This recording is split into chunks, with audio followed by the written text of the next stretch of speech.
Opinion on college relationships. That's a really weird question, I think. I think they're just like any other relationship. I mean, I know a lot of people that have gotten married from someone they met in college, and yeah, actually, you know what? Most people that I know have gotten married that met in college. Except me, you know. I'm a loser. College relationship just makes me so emotional. Dating in college is hard. I mean, I'm a theater major, so I never really meet anyone. College relationships is where you find your soulmate. And you get together, and then like after college, you're like, yo, we're gonna have some babies and get married. But that's not the case. It's just like high school. Like in high school, you're like, I love you, but I don't know where I'm gonna go to college. And then like in college, you're like, I love you, but like I don't know where we're gonna get a job. It's different because you're so out on your own. And then college relationships move really fast. Like, really fast.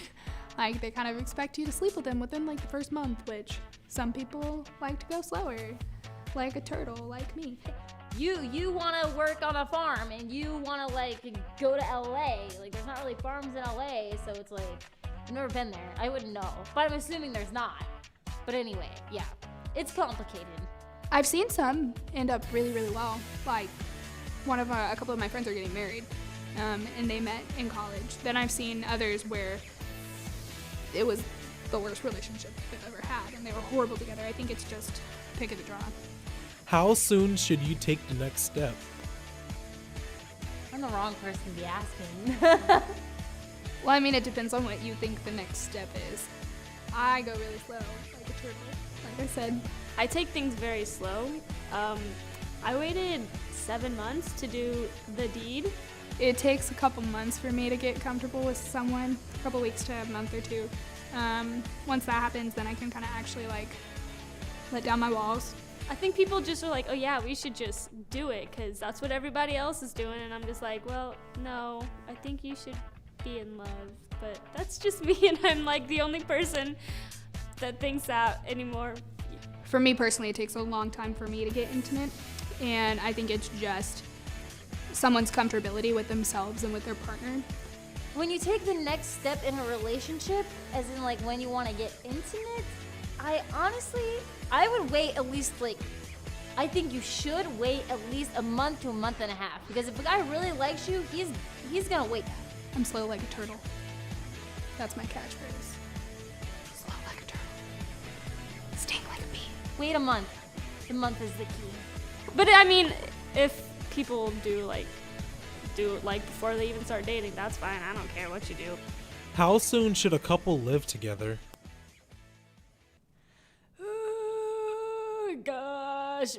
I think you should at least be together for a year before you move in together. And even still, I don't know.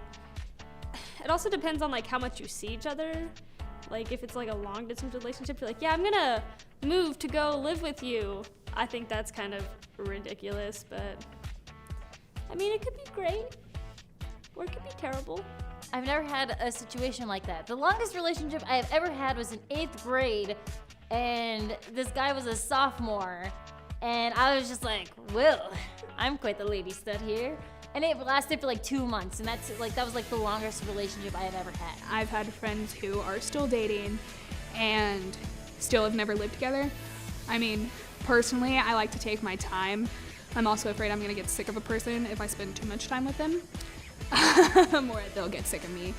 Moving in with someone is like, I think you should wait a long time. I mean, I've seen people pretty much practically live together when they've known each other for like 2 weeks. I don't think I would wait necessarily and be like, hey, like, let's get engaged and then like move in together, because it's like if you get engaged, move in together, and then decide you hate each other, it's like your wedding's off. But I'm the person where it takes a while to get to know me, and I have a bunch of walls because life. I think that honestly, when you're dating someone, you're gonna spend every single day with them anyway, or you're gonna spend the night with them anyway. Like, even if you're not necessarily living together, you really are. Like, if you love each other enough. So, I mean, stuff happens. Like, if you guys are living together and you break up, it's whatever. And like, you're gonna move out. Or if you're together every single day and you go over there every night and you break up, like, you just don't go there anymore. Just stuff happens. What are the pros to living together? pros. You always have a cuddle buddy. Always have a cuddle buddy.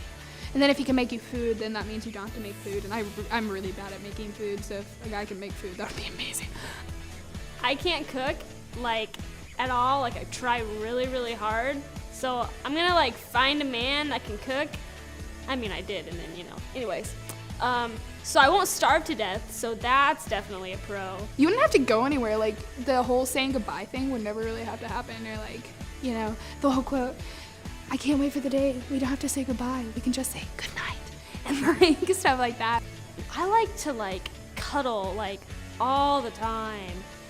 So, just, The pros of living with your boyfriend is that you get to be together all the time, if you know what I mean. When people say Netflix and chill, I literally just like to watch Netflix and just chill.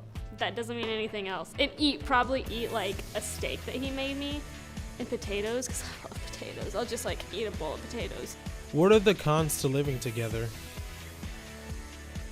They'd get sick of you. I'd get sick of them.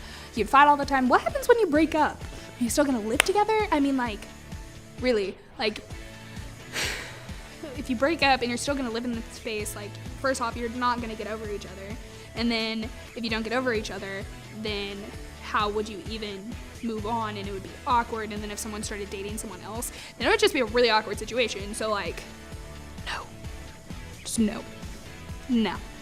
You know, I actually don't know if in the long run there are any cons. I feel like with the cons with living with your boyfriend is that you can't really have a girls' night. Like if you want to just do something with your girls, it like depends on the type of boyfriend you have. Like sometimes the guys may be like, yo baby, like I just want you, and you're like, but no, like I need to have a night with my girls, and you're like, but you know, like I want you baby, and it's like we live together, just leave me alone. I mean, yeah, there's gonna be like, oh, I can't stand you, but I think that's a good thing.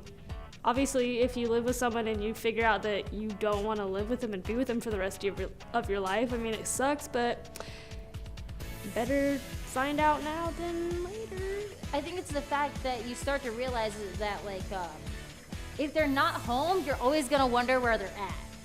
You know, it's like if you don't get like if you're like separate and you don't get a text back, it's like okay, like where are you at? So like if I'm at home and you tell me you're gonna be home at 7 and you get home at 7:05, I'm gonna wonder what the heck you're doing.